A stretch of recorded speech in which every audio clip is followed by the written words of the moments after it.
Welcome back, Buckeye Nation. This is Florida Corey of the Scarlet N Great podcast, Scarlet N Great podcast audio version. You can find it on any podcast streaming service of your choice. iHeartRadio, Google Play, Stitcher, Spotify, whichever is your choice is fine with us. As long as you're there listening to Scarlet N Great. Scarlet N Great, Ohio State Football with Scarlet N Great on YouTube. Obviously, you're watching us here. We would appreciate it if you would subscribe to the channel. 1,000 subscribers we're pushing for, and we will do a free giveaway of Scarlet N Great merch. Also, if you like what you see, like and comment. I haven't even said that recently, but like and comment on the video. We want to hear from you. We want to hear from all of Ohio State Buckeye Nation faithful. This is part 3. As I've said before, this is part 3 of the Kevin Noon interview from BuckeyeGrove.com. To go ahead, again, check out BuckeyeGrove.com. Give you the best bang for your buck for insider content. We really appreciate Kevin taking his time to give us what he can here. And he's been answering questions. If you watched the first 2 videos, you know he's been answering questions from Twitterverse. We really appreciate his time as always and doing what he can for us. And honestly, just doing what he can for Buckeye Nation. He's been doing this for a very, very, very long time. He's very well connected, a writer and insider. We appreciate all your time, guys. And we also want to say we appreciate Chat Sports for giving us all the love and support they give us in order to help this channel grow. We love and support everybody who supports us, and we appreciate it. We always wish you all the best, obviously. And again, as I said before, this is part 3. So sit back and enjoy. And I hope if you haven't watched the first 2 yet, go back and watch the first 2 videos, and then this one will make a lot more sense to you. Appreciate everything, guys. This is part 3 with Kevin Noon. Going to Anthony here. Who would you say is the first 23 in-state kid to commit to the Buckeyes? Wow. You see, the thing is, Ohio State's not really throwing out a lot of in-state offers at this point for 23. I mean, I think it's so important for them to get kids into camp and everything else. And because of that, I think that the answer that everybody would love for me to say is like Sonny Styles, but it's not going to be Sonny Styles. And before people are like, whoa, he's saying that Sonny Styles isn't going to Ohio State. No, I'm just saying Sonny Styles isn't going to be the first kid. I don't know where Sonny Styles is going to go. Sonny Styles doesn't know where Sonny Styles is going to go. I live in Pickerington, and I talk to plenty of people who are like, oh, I know where he's going to go. Bull, you don't know where he's going to go. So I don't know. Is it going to be somebody like a Joshua Padilla? Is it going to be Luke Montgomery? I'm going to say Luke Montgomery just because that's the name I think at this point. He just seems like an Ohio State kid. He seems like the kind of guy that might be the one to get the ball rolling. And that's where I'm going to go. But I think if I talk to CJ Hicks down there in the Dayton area, he'd probably want me to say Padilla because he's been in Padilla's ear a good amount, and that wouldn't surprise me either. Yeah, man, come on, guys. You're all asking about 23. 22 ain't even half done yet, I don't think so. My goodness, guys. This is from Mike Casper, a longtime fan of the show. Enjoy him.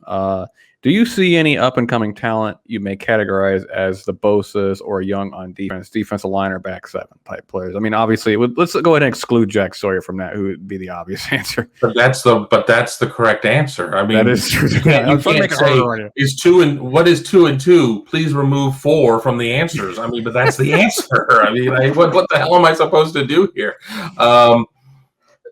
If I'm not allowed to say Jack Sawyer. Or his brother Zach Sawyer, I don't know. I mean, he has a brother. Okay, then. I wish. No, I'm just trying to be funny and failing miserably at it. I don't know. Good. I mean, it's Jack Sawyer. I mean, it really is Jack Sawyer. I mean, we're talking about a generational type of player in Nick Bosa, Joey Bosa, Chase Young. There's still hope that 6-year time span is 3 generations have the light turned on. But it's Jack Sawyer.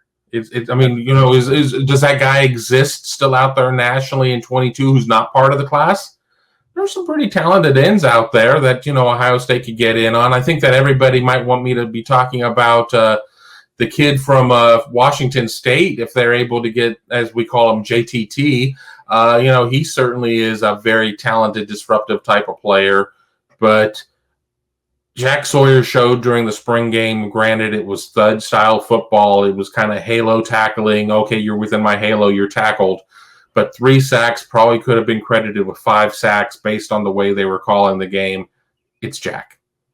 I mean, that's the obvious answer. It's just like, But you're right. I mean, it's funny what you said. 3 generational players in there. We had them within 6-year period of each other. So, and last year was really the first year since 13 we haven't had a guy like that. Until the end of the year, where Smith seemed to step up, and we're hoping Harrison could take that next leap this coming up year. But this is from our old good buddy Trent. I'm going to kind of rephrase the question. He says, "How good do you think the in-state talent is in Ohio in 2023?" It's a little hard to answer that for anybody. But I will say, who do you think what do you think the top tier guys, like top 4 or 5 guys, are? Is it good? Is it as good as always, or is it maybe a step up as far as past years ago? Well, it's hard to say because of the fact of I've seen some of the camp circuit. I know the names that are out there. I mean, obviously Alex Sunny Styles is one of them. I mentioned a couple that are right there for that guys, that are who could be the first to commit for within the state of Ohio or things along those lines. A guy that I've had an opportunity to see, and I know one of his trainers, the tight end Tanner Lamaster. I think he's really good. You got Brennan Vernon out of Mentor. I think he's going to be really good. Is this what we had 5, 6, 7 years ago? I don't know if the depth that, I don't know if we can go 6, 7, 8, 10 deep of guys that are your surefire 1A high major, everybody's going to offer type of guys. I think, as we saw Cleveland, Glenville really kind of dry up in terms of talent, and even greater Cleveland to a lesser extent. And, I just sat there and talked about Brennan Vernon out of Mentor, but we don't have as many kids coming out of Northeast Ohio as we used to, whether it's because of industry kind of drying up and a lot of people leaving and moving to North Carolina or Tennessee or Florida or Arizona or whatever, or what. I mean, sometimes it's just cyclical, but we're seeing more kids coming out of Central Ohio. And I really think that Cincinnati-Dayton area, that Southwest Ohio, is very hot right now in terms of where a lot of the talent is coming out of. But, I've thrown some names out there, and they're going to be names that are going to emerge. And I guarantee you that I'm going to have 2 or 3 people that will probably DM me in the next day or two upon watching this on replay who will be like, "I can't believe you didn't mention this kid or that kid." So, like the way Ryan Day or the coaches don't like the question, "Who looked good in practice today?" Well, I'm going to forget somebody. I don't like that kind of question because I'm going to forget somebody. Oh, absolutely. And of course, you get that kid going to Ryan Day's office. Coach, what I got to do here? What I got to do? I just forgot your name. Okay, dang. No, I hear you, buddy. So I do have so at Scarlet Great CT, Corey, myself, the co-host here, has a question for you. Now, Ohio State, to sum up the question, failed on Henry To'o. I hate to say failed because, I mean, now the story is we probably never really had too much of a shot at him. He was just waiting on Bama to change the rule, essentially. I had guessed he was going to end up at Ohio State in my most viewed video on my channel. So awesome. That's just my luck there. But anyway, guessed wrong. He's going to Alabama. Ohio State. I get this vibe on Twitter, Kevin, that people are saying, "Well, why did we need him? We got linebackers." I don't understand. Yet now the name, I'm gonna let you pronounce it because I gotta plead to parents out there. When you name your kids, remember there's going to be at some point some very middle-aged white bread podcaster trying to pronounce it later in life, and you gotta think about others. Okay, it's not just about you. So selfish. It's just ridiculous. Anyway, the guy from USC who was at Bishop Gorman with Tate Martell. Anyway, now it looks like the Texas writers are all saying it looks like instead of Texas, it's going to be Ohio State. First of all, first part of the question is, what do you feel about his chances of ending up at Ohio State? And second, do you think that's an indictment on the coach's faith in the linebackers we have right now? All right. Well, the first question is to pronounce the name. And my understanding is it's Paula EA, not Ote. But you call him EA. That's his nickname. EA. That's your name. EA Sports. Yeah. But like the last 2 syllables of his first name, EA. So, let's get to the Toto situation. I think Toto and Naote are very different situations in terms of what they are. Toto, he's like 100 tackle a season type of guy, whereas EA he's dealt with some injuries along his career. He has, I think, 107, 108 tackles over the course of his career. You bring in To'o as a plug, place, and forget. You just put him in there, and he's one of your guys, especially if Ohio State goes to more of a, and I'm going to say 4-2-5. Oh, there's a nickel. Well, it's not. I'm talking a nickel in terms of the situation of having that bullet where you're taking whether it's the Sam off and having the bullet position in or whatnot. I think if you put EA in there, EA I see more as a Justin Hilliard type of fourth backer. I think that there could be stretches to where he sees tremendous run. I think there might be situations to where he doesn't see much run. I mean, he's 6'2", 250. He's a hoss out there. So I mean, he's not. I mean, he'd be great against the run. I mean, you have him in there at the mic. I mean, it's not like he's going to have a lot of coverage responsibilities or whatnot. Yeah. But is this some sort of indication or indictment of what the coaches think about their talent? No, I think it's more of a case of wanting to have somebody who has played several years of college football in terms of being on the field. And while EA has dealt with some injuries along the way, he only played 2 games last season due to a concussion suffered sometime during the second game. There are definitely going to be some limitations there, but I still think that guys like Taraja Mitchell and Dallas Gant, they're going to get their run. You're going to have 3 or 4 guys at the bullet position that could definitely step into there. But I think that EA gives them some flexibility, and I really view him as more of that Justin Hilliard type of situation. And if EA is jibing on what Ohio State's saying, and I believe that's what Ohio State is saying, and it's there, then it's not a case of where he's being brought in under false pretenses and like, well, I was promised that I was going to see 400 snaps over the course of the year or whatever. It's not going to be like that. We certainly have to make sure that he's fine in terms of all of the medical ailments. And people are like, well, what happens if they bring him in and he's not able to go? Well, at worst, he's a medical DQ, and he doesn't even count against the 85. And Ohio State, by all accounts, based on their super seniors and everything else, is under 85. So, and even if they bring in JTT, it's really not going to matter. So, for the people out there like, well, I don't think they need to make this move. Just trust the coaches. When have they let you down at this point? When have they let you down in terms of being able to field a team? Hey, come on now, Kevin. You're asking a question Buckeye fans will be glad to answer. Oh, I know. I'm creating comments for you. Oh, thank you. I appreciate. That's what I'm doing. I'm a giver. I'm a giver. Oh, I guess I'd get crucified if I didn't ask this one last question. Are the Buckeyes' chances with JTT slipping away in your mind?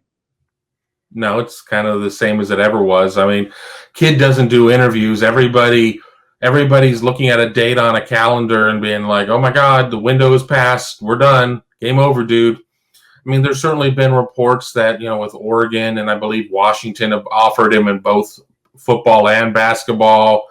I've heard the same reports out there that maybe he's starting to feel the pressure to stay home or whatnot. But conversely, I think the kid wants to be developed and be able to play against the best. And that's not to say that Oregon hasn't been able to put guys out there. I mean, we can sit there and look at Penei Sewell on the offensive line and his little brother Noah Sewell, who's playing now.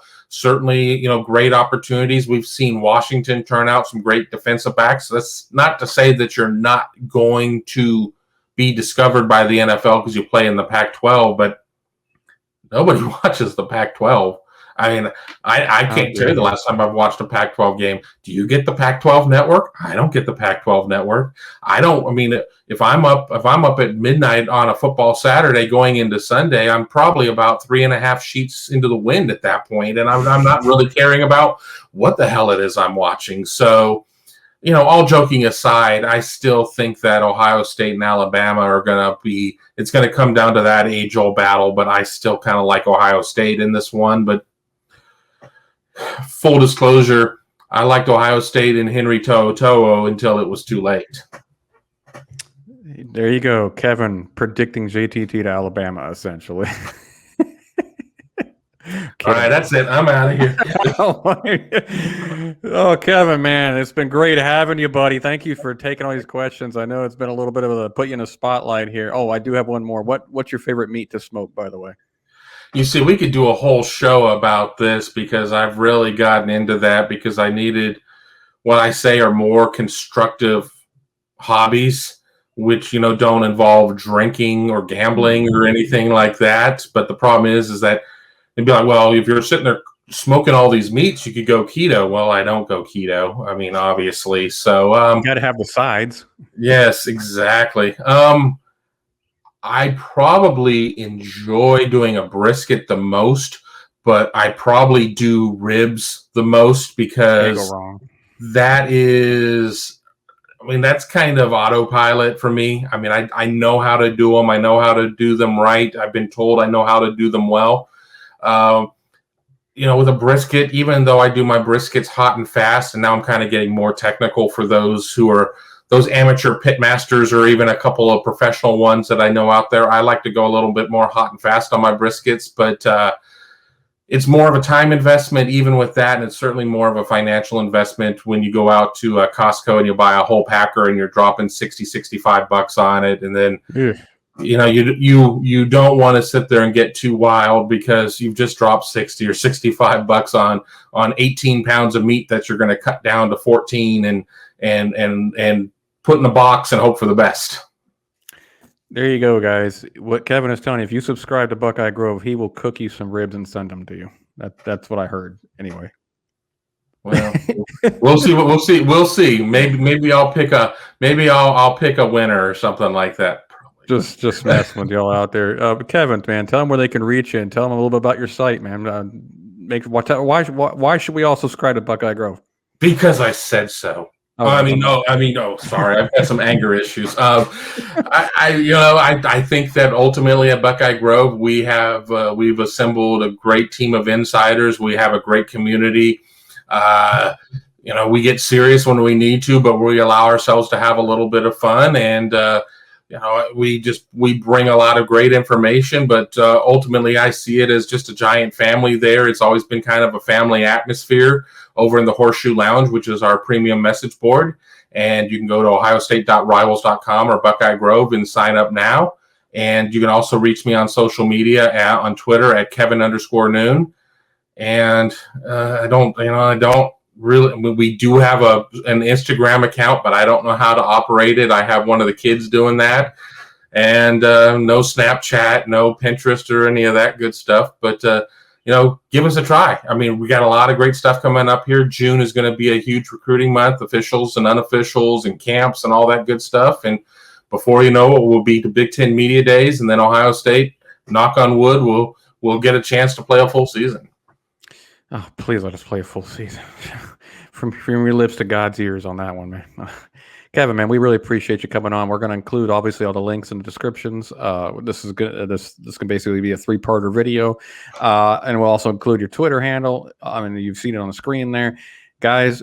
Contact Kevin, DM him with all your questions. No, I'm kidding. But definitely go check out Buckeye Grove. Check out all the great information they have there, guys. And as always, guys, thanks for tuning in. We appreciate all your support here at Scarlet N Great. And Kevin, as always, man, we thank you for coming on the show. We'll definitely have you back, buddy. Absolutely. As always, guys, goodbye. God bless. And go Bucks.